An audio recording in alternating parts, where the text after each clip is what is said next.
નમસ્કાર મિત્રો, આજે આપણે સીસીએ અથવા ક્રિએટર દ્વારા પાર ક્રિએશન બાય પોસ્ટિંગ હિસ્ટ્રી મેનુમાંથી પાર કઈ રીતે ક્રિએટ કરી શકાય તે વિશે માહિતી લઈશું. તો સૌથી પહેલાં સીસીએનું જોઈ લઈએ. તો આ સીસીએનું મેનુ છે, એમાં આ પાર ક્રિએશન બાય પોસ્ટિંગ હિસ્ટ્રી નામનું મેનુ છે, ત્યાં ક્લિક કરવાનું. હવે ઉપર જે ફાઇનાન્શિયલ યર છે એમાં જે વર્ષના પાર ક્રિએટ કરવાના હોય તે સિલેક્ટ કરવાના. આ ફિલ્ડ કેડરનું છે, જે યુઝરના પાર ક્રિએટ કરવાના હોય એની કેડર હોય એ સિલેક્ટ કરવાની રહેશે. અને આ ફિલ્ડમાં એ કેડરને લગતા બધા એમ્પ્લોયનું લિસ્ટ આવશે, જેમાં તમારે જે યુઝરના પાર કરવાના હોય એનું એચઆરપીએન અથવા નામથી તમે સર્ચ કરી શકશો.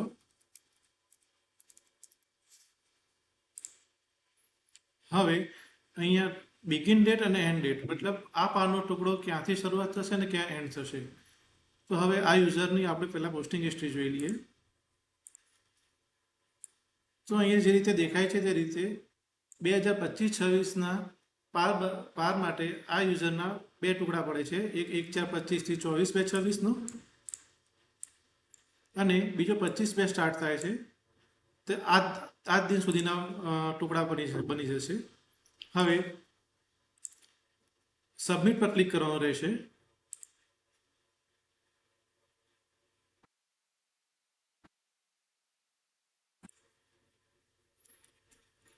પ્રોસેસ કરવાની કાર્યવાહી ચાલુ છે. ફરીથી ઉપરથી રીલોડ કરવાનું રહેશે. તો જ્યાં સુધી અહીંયા રિઝલ્ટ સક્સેસ અથવા તો સર્ટિફિકેટ માટે આ રીતનું સ્ટેટસ ના આવે ત્યાં સુધી કાર્યવાહી ચાલુ રહેશે. હવે આ યુઝરના બે ટુકડા પડી ગયા છે, જેમાં એક 1/4/25 થી 24/26નો પાર બન્યો છે અને 25/26 થી 27/26નું સર્ટિફિકેટ બન્યું છે. સર્ટિફિકેટ એટલા માટે બન્યું છે કે આનો સમયગાળો 90 દિવસ કરતાં ઓછો છે. હવે પહેલાં પાર કેવી રીતના પ્રોસેસ કરવાનું એ જોઈ લઈએ. તો એના માટે આ એડિટ પેન્સિલનું બટન છે, ત્યાં ક્લિક કરીને એડિટ કરવાનું. અહીંયા બધા માહિતી ચેક કરી લેવી, જેમાં પારનો પીરિયડ આવશે, એમ્પ્લોયની ડિટેલ આવશે, રિપોર્ટિંગ ઓફિસર, રિવ્યૂ ઓફિસર એની ડિટેલ આવશે. રિપોર્ટિંગ અને રિવ્યૂ ઓફિસર જો ફ્લોમાં સેટ કરેલા હશે તો ઓટોમેટિક આવી જશે, અથવા તો ના હોય તો આ બોક્સમાં એચઆરપીએન નાખીને સર્ચ કરવાથી તમે સેટ કરી શકશો. હવે સીસીએ 0 કસ્ટોડિયન, તો આ કસ્ટોડિયન મતલબ જે સીસીએ જે કેડરમાં સેટ કરેલા હશે તેમાં સરકારશ્રી દ્વારા જો કસ્ટોડિયન સેટ કરેલો હશે અગાઉથી, તો અહીંયા ઓટોમેટિકનું નામ આવી જશે. અને જો સેટ ના હોય તો આપણે જે રીતે જોયું કે રિપોર્ટિંગ અને રિવ્યૂ ઓફિસરમાં, એ રીતે અહીંયા એનું એચઆરપીએન નાખીને અહીંયા સર્ચ કરવાથી બધા સીસીએનું લિસ્ટ આવશે, જેમાંથી એ જે સીસીએ સેટ કરવો હોય કસ્ટોડિયન તરીકે એને સેટ કરી શકશે. સીસીએ 1માં અહીંયા જે સીસીએમાંથી ક્રિએટ થાય છે, આ કેસમાં વિપિન કુમાર જાદવમાંથી ક્રિએટ થાય છે, તો એનું નામ આવશે અને એની ડિટેલ આવશે. આ CCA 2, CCA 3, CCA 4 additional CCA છે, જેને આ રીતે સર્ચ કરીને તમે સેટ કરી શકો છો. હવે લાસ્ટમાં ટેમ્પલેટ સિલેક્શન આવે છે. બાય ડિફોલ્ટ આપણે આ ક્લાસ 3ના પાર બનાવવા જઈ રહ્યા છીએ, તો તેમાં નોન ગ્રેજ્યુએટ ઓફિસર પાર ક્લાસ 3 નામનું ટેમ્પલેટ ઓટોમેટિક આવે છે. બીજા ઓપ્શનમાં સર્ટિફિકેટનો ઓપ્શન આવે છે. હવે લાસ્ટમાં ડિક્લેરેશન, મતલબ આ માહિતી ચકાસી લેવી અને બરાબર છે એ રીતે સિલેક્ટ કરીને સબમિટ પર ક્લિક કરવાનું.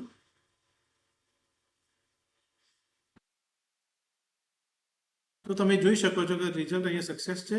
અને આ વેરીફાઈ થયા પછી, મતલબ ડિક્લેરેશન આપણે જોઈ લીધું અને એમાં સબમિટ કર્યા પછી જ અહીંયા ચેકબોક્સ ઓપન થાય છે. એ ચેકબોક્સ પર સિલેક્ટ કરીને નીચે સેન્ડ પાર નામનું બટન આવે છે, એ ક્લિક કરશો ત્યાર પછી જ આ પાર યુઝરના અકાઉન્ટમાં સેલ્ફ એપ્રેઝલ માટે અવેલેબલ થશે. તો આ પાર હવે જે યુઝરના પાર હતા એને સેલ્ફ એપ્રેઝલ માટે અવેલેબલ છે. તો આ આપણે પારનું જોઈ લીધું. હવે સર્ટિફિકેટનું જોઈ લઈએ. સર્ટિફિકેટમાં પણ સેમ પ્રોસેસ ફોલો કરવાની છે. એડિટ બટન પર ક્લિક કરવાનું છે. એમ્પ્લોયની પોતાની detail, CCA 0 custodian, additional CCA અને છેલ્લે ટેમ્પલેટ સિલેક્શન. ટેમ્પલેટ સિલેક્શનમાં આ સર્ટિફિકેટ છે, તો એનું બાય ડિફોલ્ટ ઓટોમેટિકલી નો પાર સર્ટિફિકેટ આવે છે. અહીંયા ચેકબોક્સ પર સિલેક્ટ કરવાનું છે ડિક્લેરેશન માટે અને સબમિટ કરવાનું છે. ત્યાર પછી જ અહીંયા પબ્લિશ માટેનું બટન અવેલેબલ થશે. આ બટન પર ક્લિક કરવાથી સર્ટિફિકેટ પબ્લિશ થઈ જશે. એક વખત રિફ્રેશ કરવું પડશે. હવે જો રિઝલ્ટમાં અહીંયા નો પાસ સર્ટિફિકેટ ઇસ્યુ મતલબ સર્ટિફિકેટ ઇસ્યુ થઈ ગયું છે. જે સર્ટિફિકેટ અને પાર ઇસ્યુ થઈ ગયા એની ડિટેલ્સ જોવી હોય અથવા તો એની પીડીએફ જોવી હોય તો એ સીસીએના મેનુમાં પાર સમરી રિપોર્ટમાં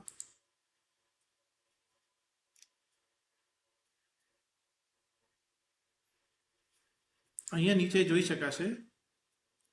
આ રિપોર્ટમાં ડેટ ઉપરથી, કેડર ઉપરથી, એમ્પ્લોયનું નામ અથવા એચઆરપીએન નાખીને કે સ્ટેજ વાઇઝ મતલબ પાર કયા સ્ટેજમાં છે એ ફિલ્ટર કરીને તો પણ તમે સર્ચ કરી શકો છો. અથવા તો નીચેના ગ્રેડના લિસ્ટમાં અહીંયા એચઆરપીએન કે નામ નાખીને પણ તમે સર્ચ કરી શકો છો. અહીંયા તમે જોઈ શકો છો પ્રથમ બે રોમાં આપણે જે પાર બનાવ્યા અને સર્ટિફિકેટ બનાવ્યા એની વિગત અહીંયા છે. આ ડાઉનલોડ પારના સેક્શનમાં જઈને પીડીએફના સિમ્બોલ પર ક્લિક કરશો તો જે સર્ટિફિકેટ અથવા પાર ડાઉનલોડ થઈ જશે. સર્ટિફિકેટ આ રીતનું ક્રિએટ થશે. હવે આપણે પાર જોઈ લઈએ. પારનું સબ સ્ટેટસ પણ અહીંયા દેખાય છે. એ જે અત્યારે સેલ્ફ એપ્રેઝલમાં છે.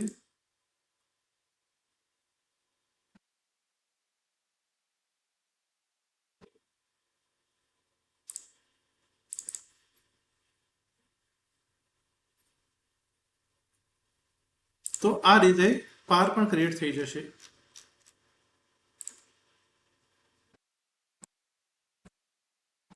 હવે આ આપણે જોયું કે સીસીએ દ્વારા પાર ક્રિએશન બાય પોસ્ટિંગ હિસ્ટ્રી દ્વારા કઈ રીતે પાર ક્રિએટ થાય છે.